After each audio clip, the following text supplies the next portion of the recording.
오늘 본문 말씀은 바로 이 용서의 문제를 다루고 있습니다. 21절에서 베드로가 이렇게 예수께 묻습니다. 형제가 내게 죄를 범하면 몇 번이나 용서해 주리까? 7번까지 하오리까? 이 질문을 들은 예수께서 7번뿐만 아니라 7번을 7번까지라도 할지니라라고 말씀했습니다. 질문을 했던 베드로나 그 질문을 들었던 다른 제자들도 이해할 수 없는 예수님의 답변이었습니다. 자신들이 예상했던 훨씬 넘어서는 답변이었기 때문입니다. 7번을 이름없이 하면 490번입니다. 누군가가 잘못을 범했는데 490번을 용서해 준다는 것은 이것은 거의 불가능한 일입니다. 예수께서 이렇게 답변하신 것은 용서의 한계를 횟수로 정하자는 것이 아니라 용서의 한계가 없다는 사실을 그들에게 일깨워 주시기 위함이었습니다. 예수께서는 이어서 비유를 통해서 용서에 대해서 설명하십니다. 10,000달란트 주인에게 빚진 자가 있었는데 그 빚을 탕감받았습니다. 탕감받았던 이 종이 가던 중에 자신에게 100데나리온 빚진 동료를 만났는데 그가 유예를 달라고 했지만은 그걸 받아들이지 않고 오히려 그를 감옥에 갇히게 만들었습니다. 이 사실을 전해들은 주인이 아주 노하여서 이 종을 부른 다음에 그를 옥졸에게, 그를 책망하고 그를 옥졸에게 넘겨주었습니다. 이 비유를 우리가 좀 이해하려면요, 달란트와 데나리온의 화폐 단위에 대해서 우리가 알 수 있어야 합니다. 달란트는 로마 제국 내에서 최고액의 화폐 단위로 알려져 있습니다. 그리고 만이라는 숫자는 헬라에서 가장 큰 숫자 단위입니다.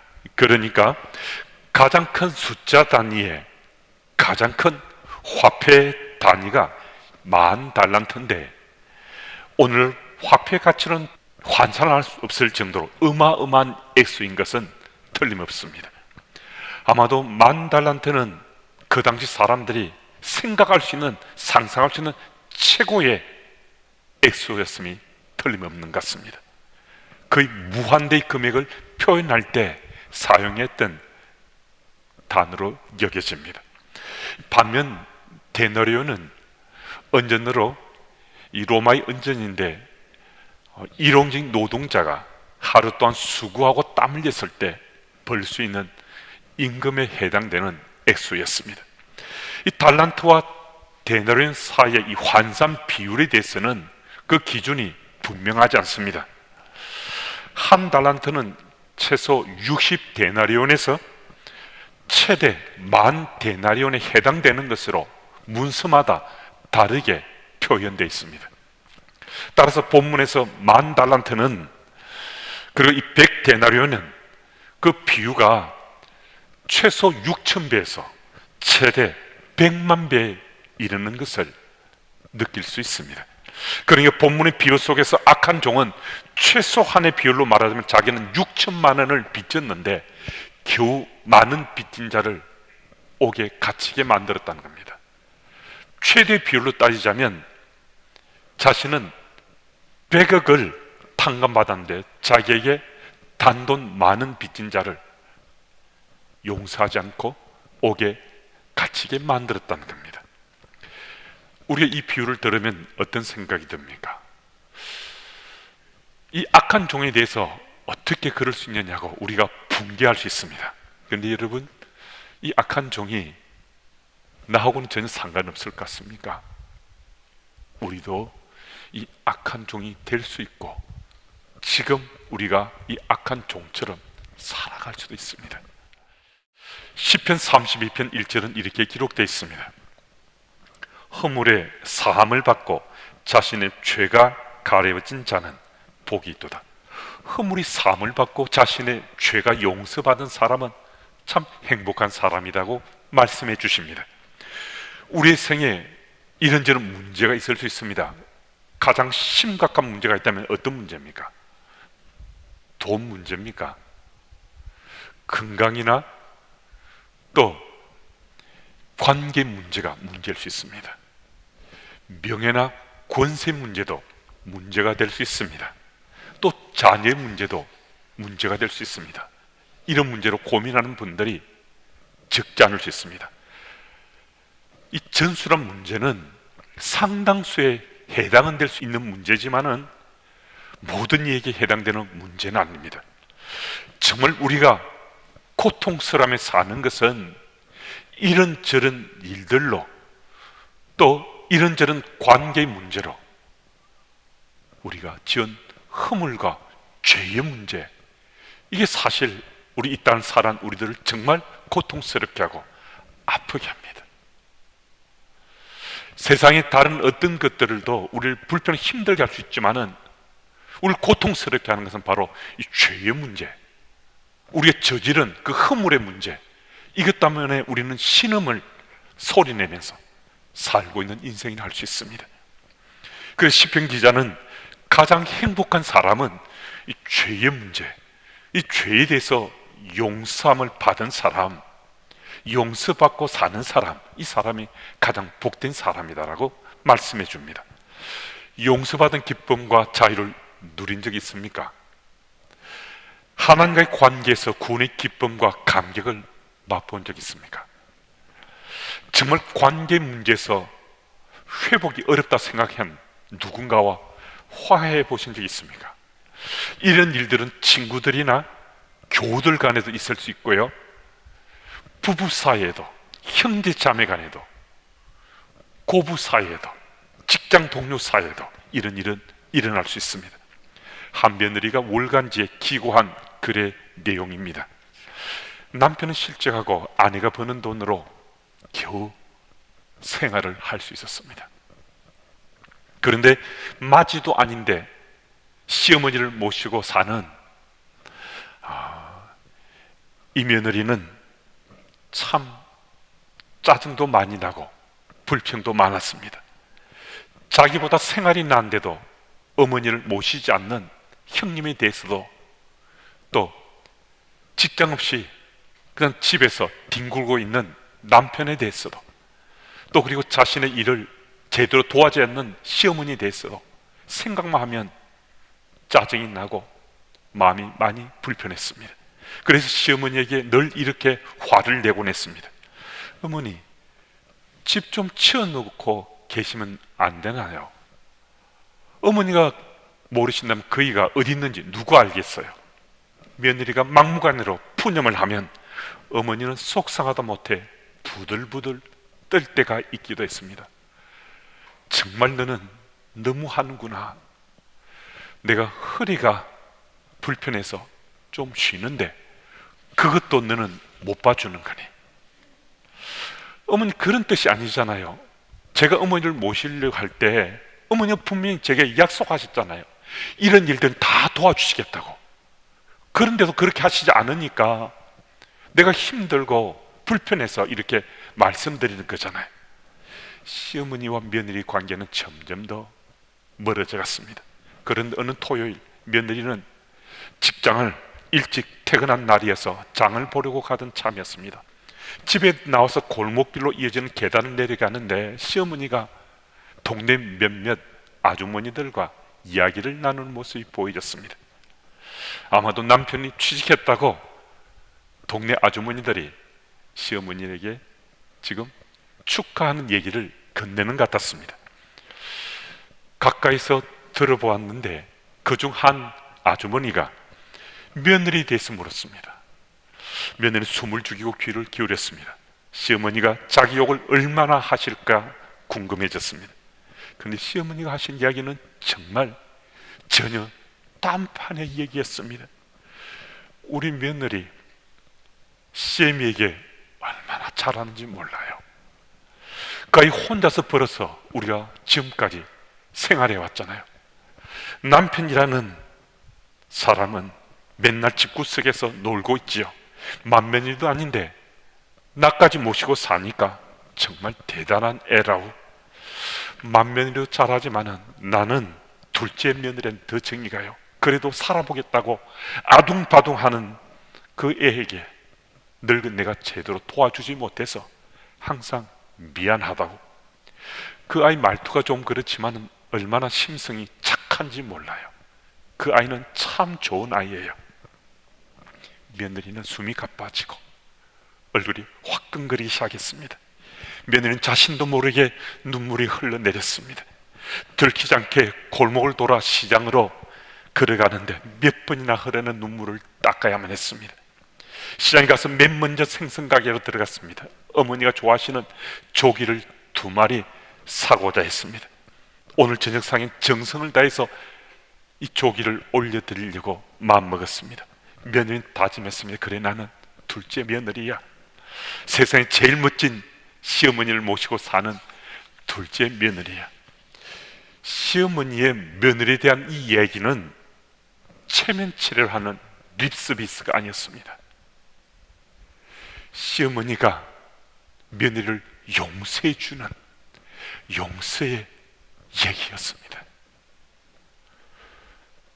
참 상처를 많이 입고 속상한 가운데 며느리와 함께 살아온 그 세월 동안 가슴을 참 많이 했지만은 그 아이를 긍휼히 여기는 마음으로, 정말 그 아이를 용서하는 마음으로 동네 아주머니들에게 며느리에 얘기했습니다.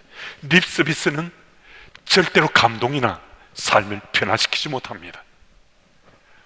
무슨 말씀하는가? 이처럼 용서는 한 사람의 삶을 변화시키고 한 걸음 더 나아가서는 공동체를 회복시키고 달라지게 만들 수 있습니다. 예수님 바로 나를 위해서 십자가에서 피 흘려 죽으셨다는 그 사실이, 그래서 내가 죄를 용서받았다는 그 사실이 믿어지면 우리 삶은 회복되고 죄로부터 자유해져서 복된 삶을 살아갈 수 있습니다. 예수님 구주로 영접하는데 걸림돌이 되는 것이 죄의 용서의 문제라고 말씀하시는 분들이 종종 있습니다. 나 자신이 죄인이라는 이 사실은 잘 안다는 거예요. 내가 죄인이라는 사실도 인정한다는 거예요. 그런데 내가 예수를 믿기만 하면 그 죄가 용서받는다는 이 사실은 도무지 납득이 안 된다는 거예요.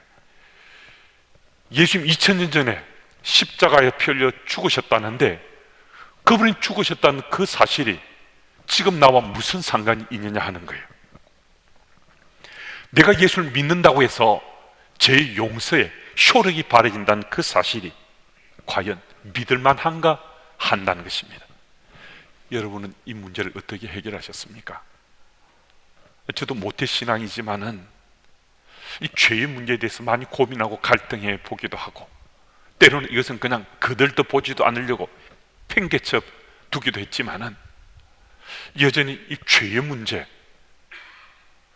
이 죄로부터 용서받는 이 문제는 저를 참 힘들고 고통스럽게 했습니다.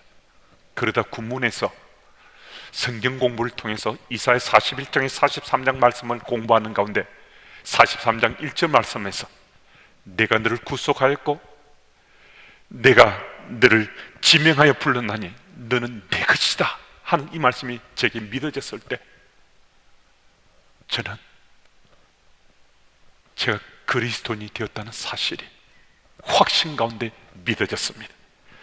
예수님 피공로로 저의 모든 죄가 사하겠다는 그 사실이 정말 믿어진 거예요. 믿음을 갖는다는 것은요 정말 은혜요 선물이라는 사실을 저는 그 현장에서 일깨움 받았습니다. 죄 속에는 여전히 죄의 흔적이 남아있는데도요 죄책감이 사라졌습니다. 정말 신기했습니다. 제가 천사가 된 것이 아니에요. 그런데 죄의 문제로부터 완전히 저는 자유해졌습니다. 죄의 족쇄가 되고 죄의 올무가 되었던 모든 죄로부터 완전히 자유해진 기쁨과 감격을 누리면서 눈물 콧물 다 흘리고 한동안 주님 앞에 무릎 꿇고 있을 수밖에 없었습니다.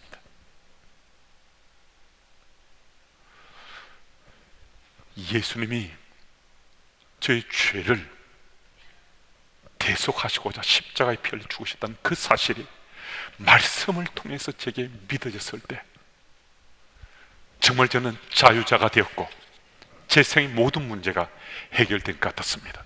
그날 이후에 저는 정말 그리스도인이 되었거나 하는 이런 분명한 자의식을 갖게 됐습니다. 그리고 그날 이후에 단 한 번도 제가 그리스도인 되었다는 이 사실에서 흔들림이 없었습니다.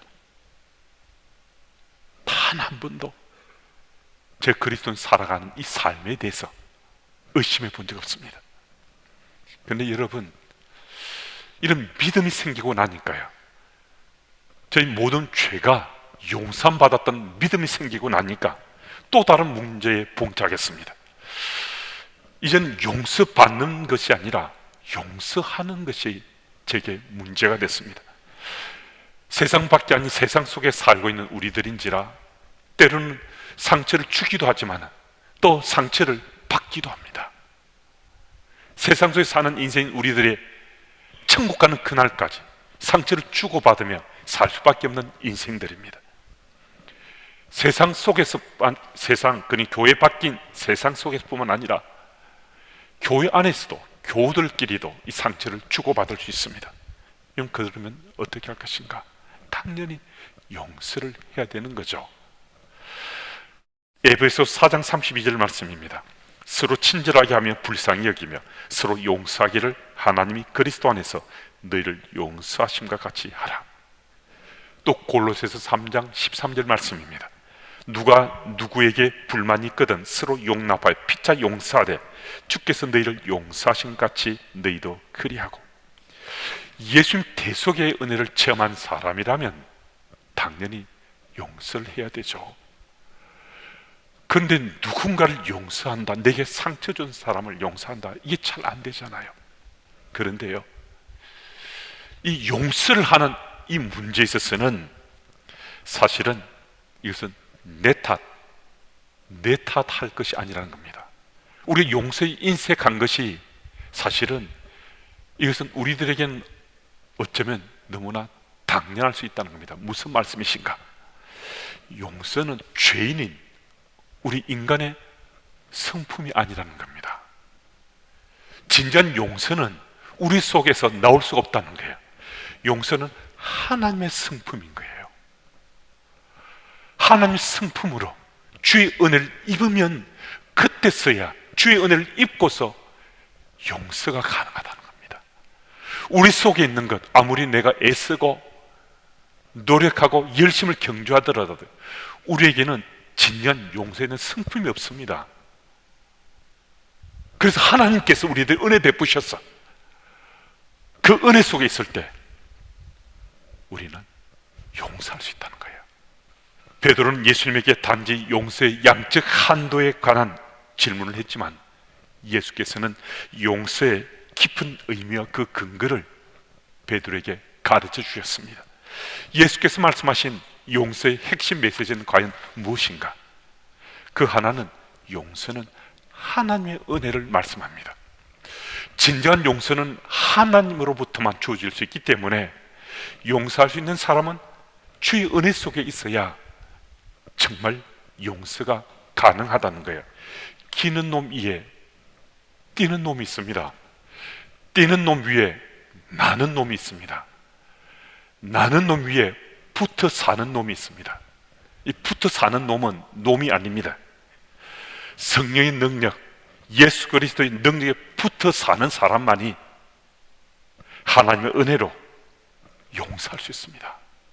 여러분과 제가 성령의 능력에 사로잡혀 살아가면, 예수 그리스도의 은혜에 사로잡혀 살아가면 그때서, 정말 그때서야 비로소 우린 주의 은혜로 내게 상처 준 사람, 고통을 준 그 사람을 용서해 줄 수 있다는 겁니다. 그리고 둘째는, 용서는 그리스도인의 삶의 방식입니다. 용서는 상대방을 위해서 용서하는 것이 아니라 바로 나를 위해서 용서하는 겁니다. 상대방은 이미 다 잊었습니다. 내게 그런 상처 준 것에 대해 생각지도 하지 않고 삽니다. 그러나 나는 복수의 칼을 갈고 있는 거예요. 그냥 두지 않겠다고. 복수의 칼을 갈면 갈수록 내 가슴팍에 상처를 더 덧냅니다. 그래서 상대방은 아예 생각조차 하지 않아요. 내가 그렇게 상처 입었다는 생각 그 자체가 없어요. 나는 지금 과거 속에 그 상처로 가슴앓이하면서 사는데 상대는 전혀 그렇지 않습니다. 왜 이렇게 과거 때문에 고통당하고 아파하며 살아야 되겠습니까? 현재 속에 우리가 바르게 사는 것도 제대로 사는 것도 쉽지 않은데 왜 과거 때문에 고통당하며 살아야 하는가 하는 것입니다. 그리고 우리가 다른 사람을 용서해야 되는 더 큰 이유가 있습니다. 하나님께서 예수 그리스도 안에서 우리 모든 죄를 용서해 주기 때문입니다. 여러분과 저는 용서받은 사람입니다. 여러분, 예수 그리스도의 십자가 피 공로로 우리가 용서를 받았는데요, 예수 그리스도의 십자가는 바로 용서의 표징입니다. 그런데 믿는 자인 우리가 어떻게 삽니까? 오늘도 예수께서 우리에게 주신 그 십자가 붙잡고 우리 살잖아요. 믿음의 삶은 예수 그리스도의 십자가 붙잡지 않고는 살지 못하는데, 무슨 말씀입니까? 용서의 표징을 붙잡고 우리 사는 사람들이 용서하지 않는다면 우린 지금 그리스도인으로 살지 못하는 거죠. 그리스도로 살지 않는 거죠. 여러분, 우리는 이미 용서받았지만은 또 용서받을 인생들입니다. 이전에 우리 지은 죄에 대해서 예수 십자가의 보혈의 피 공로로 우리 다 용서받았습니다. 그렇다고 우리 죄 짓지 않습니까? 또 죄를 짓게 됩니다.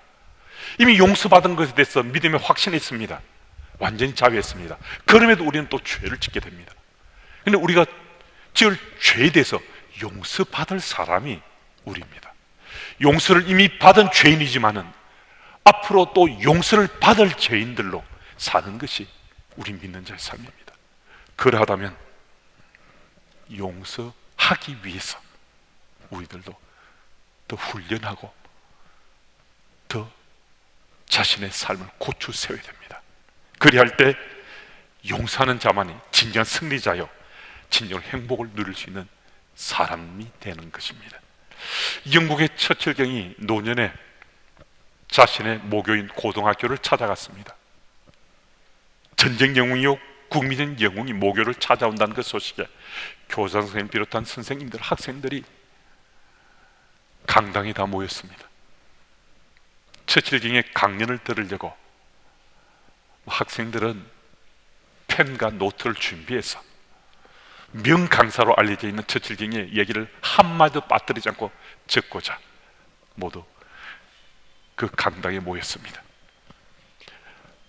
처칠이 강단에 서고 보니까 자신이 앉았던 자리, 낙서했던 곳까지도 눈에 들어와서 참 이전에 자신의 이곳 생활이, 학창 시절이 주마등처럼 머리를 스쳐가곤 했습니다.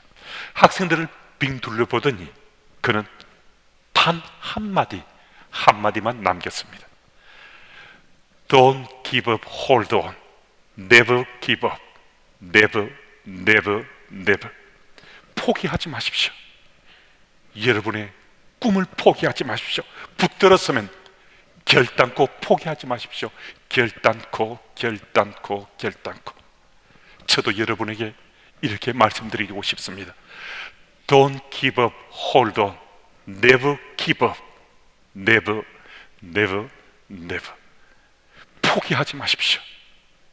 여러분의 결심을 포기하지 마십시오. 용서하고자 마음먹은 그 용서의 마음을 결단코 포기하지 마십시오. 결단코.